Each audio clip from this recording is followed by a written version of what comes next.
Hi there and welcome to Witchfinder's Gaming Vault. This is my brand new YouTube series focusing on the rare and obscure and unusual games in my collection. Over the last 8 years or so I've collected hundreds of video games and around about a dozen or more consoles. I'm going to go through some of the games on all those systems, varying from week to week, looking at obscure games, not completely never heard of games, but games that you won't find too many reviews of on YouTube. At no point me reviewing games like Sonic the Hedgehog and Super Mario Brothers. There's nothing I can say about those games that someone else hasn't already done, so I'm going to be focusing on some of the more unusual titles for a range of platforms, from 8-bit computers all the way up to the PS2 era. As well as looking at consoles and computer games, I may also venture occasionally into my home arcade and review some unusual arcade games, probably emulated through MAME. That'll pretty much be the only emulation covered in this series. Everything else will be on the original hardware, the original cartridges, the original discs in some cases, or even tapes. And something you should know about my reviews that might be a little bit different to what you're used to on YouTube, apart from everything being original hardware, I also review the packaging. If you watch my previous series, Mastertronic Chronicles, you'll know I take a look at the packaging, the instructions, look at the whole package. That won't happen all the time with these games because some of them I've got only on a cartridge. I'll also take a look at what value the games have on eBay at the moment compared to what I paid for them in the first place, and probably in some cases make a decision whether to keep or sell the games. So without further ado, let's take a look at some of the games that I might be reviewing over the coming weeks, months or even years in this series. Let's take a look at all my consoles, all the hardware I've got in my games room behind me, and maybe if you see something that you like the look of that you'd like me to review in a future episode of this series, then make a note in the comments below, and I'll do my best to actually review that game at some point in the future. Let's start this look at my collection then by taking a quick look at the hardware. I will have a bit of a close look at a few items later on during this video. So on my desk I've got a Vectrex and a screen, which is obviously used for most of the other consoles. Got a PS2, got a BBC Micro, which has been fitted with an SD card reader, so all the games just load straight from that, and a Commodore 64, which if you've been watching my Mastertronic videos over the years, you'll know very well that I've got one of those. Sat under here on a shelf conveniently is an Amstrad CPC 464, and under the desk there's a crate full of various bits and pieces. There's a Toshiba MSX 64K and Asian Mega Drive, which I never get out because it barely works. Also a couple of Dreamcast keyboards down there. And up on this shelving here we've got a mixture of consoles, Atari 2600, PC Engine, Core Graphics, a couple of Dreamcasts, Neo Geo AES, Master System 2, there's a GameCube behind there as well if you look closely. Everything's squeezed in a little bit. There's a PAL Saturn, and next to that, if you can just about see it, is a Japanese Saturn with another Atari 2600 on top, the Junior. There's a little Tetris LCD game that looks like a candy cab. Never even taken that out of the box yet, so that might be something that I'll look at during my new series. There's a Princetronic Tournament Pong system, PS1, Sharp Twin Famicom in lovely glowing pink, a Nintendo Super Famicom and a Mega Drive 2 hiding down the corner there. We've got a Commodore 64 disk drive, Xbox original, and a couple of Japanese consoles there. One of those is a Nintendo Block Kazushi, which unfortunately doesn't work, and there's also an Epoch TV Vader. Probably take a look at that at some point. And down in the corner there, Princetronic Grand Prix. You can't really see that, but it's hidden in there. And then I've got these crates which are full of cartridge-based games for the most part. We'll open those up and take a look in a moment. And on top of this box here is a Amstrad monitor, and in these drawers here again there's a few cartridges, but mostly it's all the controllers and wires and stuff for the different consoles. One of my biggest collections is the Mega Drive collection. Here's my Mega Drive games. Just over 70 of them, so not a massive collection by any means, but there are quite a few unusual titles in there. I'll cover some of those in a little bit more detail in a few minutes. But here's just a quick scan along the majority of them. Mixture of PAL and US NTSC releases, and then all the Japanese releases are grouped together at the end, as you can see there. and they didn't all quite fit on this shelving, so there's a few of those in this rack down here as well. The rest of this rack consists of various systems games. We've got some Neo Geo games, not too many of those, they are quite expensive, and I have got an MVS system in my arcade, so I don't have too many of the AES games. Again, we'll have a little look at some of the more unusual of those in a little bit closer detail. Also Vectrex cart at the end there, and a couple of Vectrex multi-carts, and a golden joystick that I won at a gaming show. So then we've got a few Master System games, nothing too rare there, a few Super Famicom, and then some Dreamcast, Japanese Saturn games, PC Engine, and a few random Amstrad games at the end there, because that's the only place I could fit them. And I've got a whole shelf full of Commodore 64 games, small cassettes and larger ones. That doesn't include any of the Mastertronic ones, they're stored away somewhere else. And on the bottom shelf, bit of a mixed bag. There's some PAL Saturn games, some Commodore 64 big box games and cartridges and discs. Okay, so let's take a look at some of the Mega Drive games that I've got, some of the more obscure ones that I might take a look at during my new series. First up we've got Crossfire, which is a Genesis release, not released in the UK or Europe, I believe. And just a quick look at it, you can see it's obviously got some shoot 'em up tendencies there, vertical shooter areas, but there's also overhead view run and gun, so it's a bit of a mixed bag of action there. This one's quite an unusual one, Earth Defense. This is an unlicensed Mega Drive or Genesis release, as you can see there. Again, I think this was only released in America. And it's pretty much a vertical scrolling shooter. Not much more to say about it at this point. Most of what I'm going to look at here are shoot 'em ups, because I've got quite a big collection of shoot 'em ups for the Mega Drive. Here's another one. Again, I'm not sure this one was released in the European territories. It's a Genesis release, Soldice. And Troubleshooter, which was called Battlemania in Japan. Terrible artwork on that one, but it is quite an obscure game. It's kind of a sideways scrolling Forgotten Worlds type game, but with two scantily clad women. Nothing to complain about there. I've got Vapor Trail. Again, another scrolling shoot 'em up. And Darwin 4081, which again is another scrolling shoot 'em up. And Elemental Master from Technosoft, which is another vertical scrolling shoot 'em up. And a horizontal scrolling shoot up, Guy RS, I think you pronounce that. The shooters continue. I've got Master of Weapon, which is a conversion of a Taito arcade game. Yep, another vertical scroller. And Veritex, yet another vertical scroller. And VV, also known as Grindstormer, might be V5 actually. And yeah, once again, that's a vertical scrolling shoot 'em up conversion of an arcade game by Toplan, I believe. Here's one that isn't a shoot 'em up, Wanny Wanny World. It's kind of a mixture of Mr. Do's Castle and Bubble Bobble, as you can probably tell from the screenshots there. So you control little dinosaurs with big hammers that smash through the ground. And last of this lot is Whip Rush, which, you guessed it, is another scrolling shoot 'em up, more of an R-type style one there, as you can probably tell from the screenshots. So that's just a small selection of the Mega Drive games I've got and the ones that I'm likely to cover in this series. Let's take a look at some of the other console games. Here's a quick look at some of my Neo Geo AES games. As I mentioned, I do have an MVS arcade machine, so most of my Neo Geo games are on that format. The ones I've kept for the AES are the ones that are more fitting as sort of console style games than arcade games. So we've got Alpha Mission 2, which is a shoot 'em up, as you can see from the pictures. Blues Journey, which is a platformer, kind of Mario style, probably the closest thing to a Mario style game on the Neo Geo.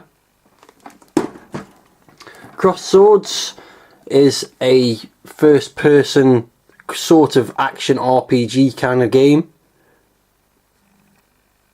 Very basic RPG, admittedly. Magician Lord is another platformer, sort of a Ghosts and Goblins style thing. Thrash Rally is, as you might imagine, a racing game. Overhead view. And Top Hunter was made by the same people that did Metal Slug. Again, as you can probably tell from the screenshots, that's pretty obvious. And again, that's a sort of run and gun platformer style game. I do have a few fighting games as well, but I won't be reviewing those because they're very commonly seen on YouTube. I probably will cover some of these lesser known or lesser reviewed Neo Geo games at some point. So here are some of my MSX game cartridges. I've got about 30 in total. This is a selection of some of the more interesting ones. Nearly all of these are from Japan, and I don't collect games for the MSX unless they come on a cartridge. So just to go through a few of them, I've got no idea what that one is. I can't remember what it is. Something Japanese. We've got Rambo, real-time role-playing game. Yes, Rambo the role-playing game. Highway Star. Not sure what this one is either, but it's got a nice picture on the end of it there that looks like a transformer. Battlecross, Car Fighter, Galforce, Defense of Chaos, which is a scrolling shoot 'em up.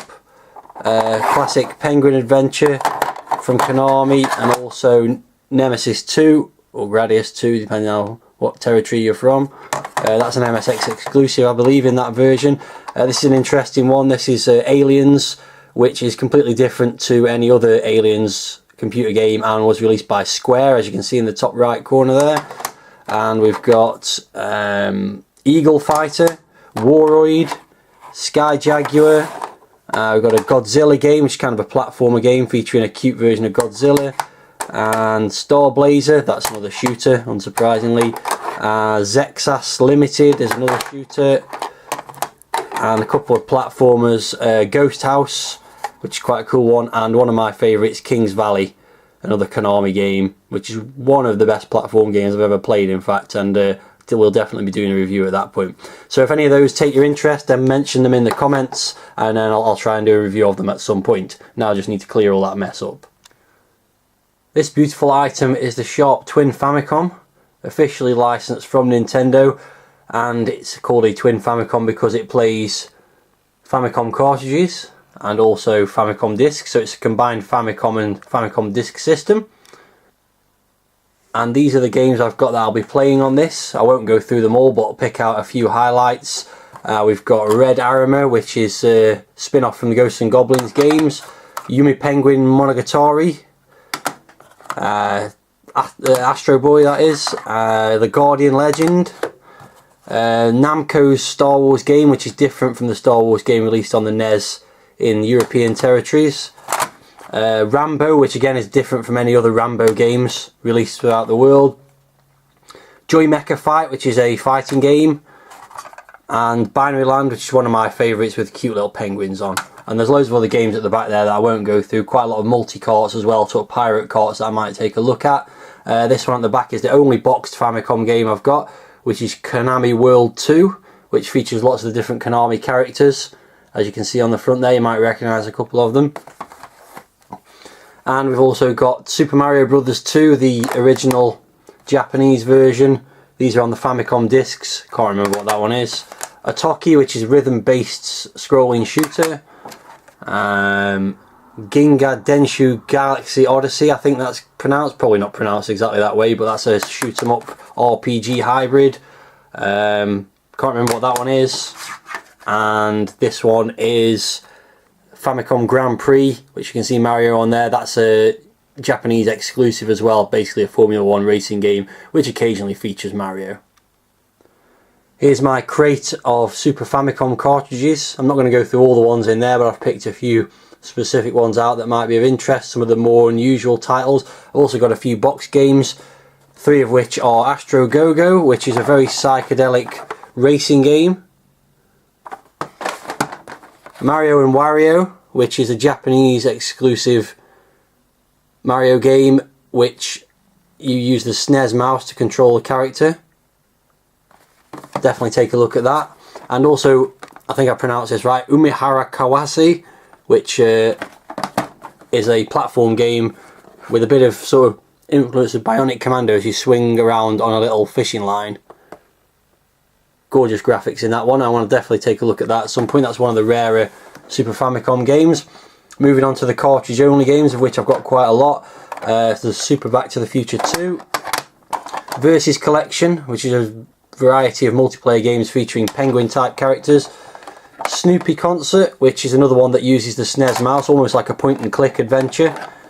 Ghost Sweeper Mikami, the sort of run and gun platformer. Macross Scrambled Valkyrie, that's a scrolling shoot 'em up.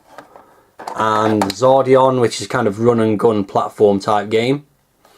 And then I've got this big bundle of games here, which are the Great Battle series, Super Deformed Great Battle, and they feature characters from Japanese TV such as Gundam and Kamen Fighter and Ultraman and characters like that in a super deformed style. There's a whole series of games featuring these characters. So that's the Great Battle 1. That's the Great Battle 2, and you can see those super deformed characters that I just mentioned. This is the Great Battle 3, which goes into, I'm not quite sure what kind of a scenario, but they kind of vary from scrolling fighters to run and gun games, overhead view, puzzle games and all kinds of different stuff. That's the Great Battle 4. Not great much you can see from the front covers, the sort of stickers on the cartridges, but we'll get into these. I'll probably do a mini series on this series of games, to be honest. Great Battle 5 moves into a western setting, as you can probably tell from the graphics there. And then they've got all these spin-offs such as Battle Racers, where they all in a basically like a Mario Kart style game.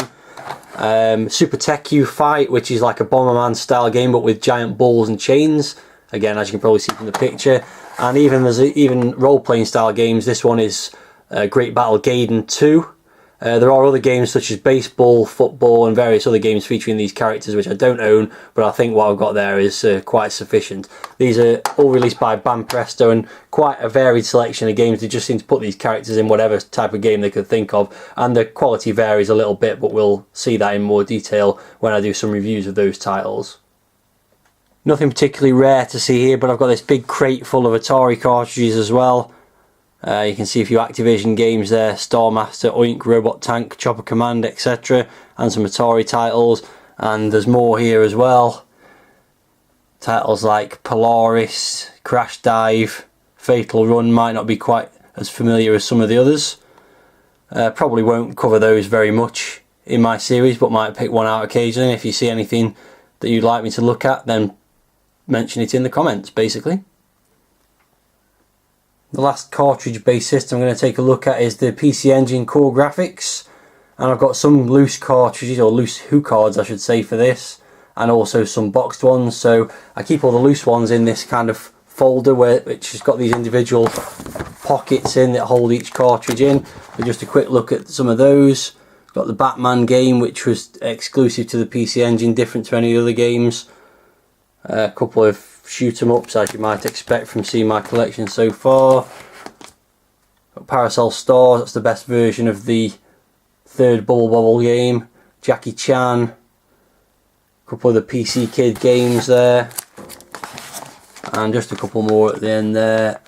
Nothing too spectacular. And I picked out a few of the more interesting box games as well. We've got Doraemon, Dragon Egg, which is kind of a platform where you ride a dragon, unsurprisingly. Gamola Speed, Knight Rider Special, which is kind of a cross between Chase HQ and Knight Rider, obviously. And this is an unlicensed PC Engine game, Strip Fighter 2, which, as the name suggests, is a Street Fighter clone. But when you defeat each lady, she disrobes, as you can see from the pictures there, although I don't think they're very good representations of the graphics that you actually see in the game. Here we have a few of the more obscure Sega Saturn games. All of these were only released in Japan, and these are the ones I'm most likely to cover in reviews on this new series. First we have Nazo Makamura Incredible Toons, which is a puzzle game based in the Ghosts and Goblins universe.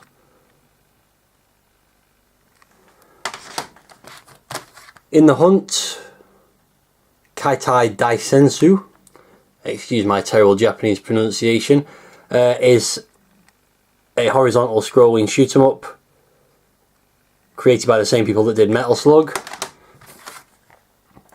And then we've got Precura Daisakuzen, which is kind of a scrolling isometric shoot 'em up style game, run and gun style game. Silhouette Mirage from Treasure is a platform game with the sort of light and dark mechanics, the same as you would see in their shoot 'em up Ikaruga. And Twinkle Star Sprites, conversion of a Neo Geo game, which is a combination of a puzzle game and a scrolling shoot 'em up with lots of colourful characters. Again, I've got more Saturn games, but you really don't want to see me reviewing stuff like Sega Rally and Virtua Fighter, for example. Next we move on to the games for Sony consoles, the PS1, PS2, and these are kept in a different room simply because I've got no space left in this games room. I don't have a massive amount of games for any of those consoles. Most of the ones I do have are fairly common ones. I do have a few unusual ones, and these are the ones that I might look at some point for the PS1. We've got Klonoa, Door to Phantom Isle, Pop and Pop, Rapid Reload, Ray Tracers, and Xevious 3DG with a big crack in the front of the box. Those are probably the only PS1 games I own at the moment that I'm likely to take a look at in this series. The rest of them are common ones. Similarly for the PS2, I've got a lot of common games. I'm not going to be reviewing games like Grand Theft Auto, Guitar Hero, things like that. I will be focusing on the more obscure games or ones that are a more kind of retro style. So got a lot of shoot 'em ups for the PS2, including 12 Stag, conversion of a Taito arcade game, Steel Dragon X, another shoot 'em up, Splattermaster, which is kind of a horror themed scrolling beat 'em up. The Red Star is a kind of run and gun style game. Neo Geo Battle Coliseum is obviously a fighting game set in the Neo Geo universe. Mr. Mosquito, Curry Curry Mix, it's a very unique two-player cooperative sort of platform puzzle game. Homura is another shoot 'em up, vertically scrolling. And Gigawing Generations, yep, another scrolling shoot 'em up. Ghostmaster: The Gravenville Chronicles. Dragon Blaze, yet another shoot 'em up. Castle of Shikigami 2, yep, another shoot 'em up. A lot of these are all arcade conversions. And finally, you've probably not seen this one before. This is quite a rare one, the Bible game, which is a multiplayer game themed on Bible stories. I'm not religious in any way, shape or form, so reviewing that could be quite interesting. The last thing I'm going to take a quick look at are some of the unusual pieces of hardware that I've collected over the years. Sometimes I might not review console games, but might review one of these sort of plug and play devices or whatever. So I've got this Tetris LCD arcade machine that's like a money box combined with a mini candy cab, so I might take a look at that sometime. I've got the Rumble Station, which is a all-in-one games machine shaped kind of like a Dreamcast controller, but it's actually filled with unlicensed NES games, so games that were created for the NES but by a company called Colour Dreams primarily, which are completely unlicensed. So it's quite a unique selection of games rather than the normal sort of NES clone games that you get on these copied sort of unlicensed consoles. These ones are at least a little bit different from the norm.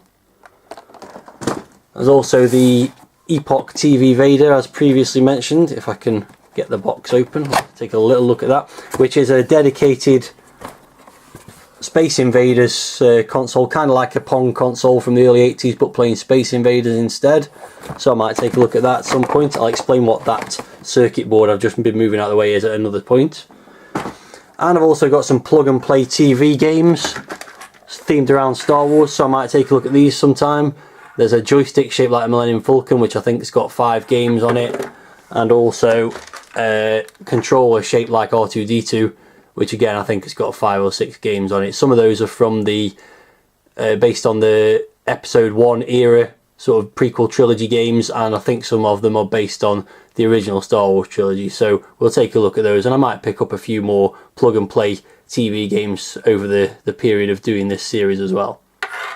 So there you go, that's the sort of thing you can expect to see in the coming weeks and months on the Witchfinder's Gaming Vault. I am actually now going on holiday for 3 weeks on my honeymoon, so there won't be any more updates or any more videos until I come back. So take that opportunity to make some comments in this video. Tell me what you want to see me review, and I will review those when I get back from New Zealand and make the decision about what to review first. If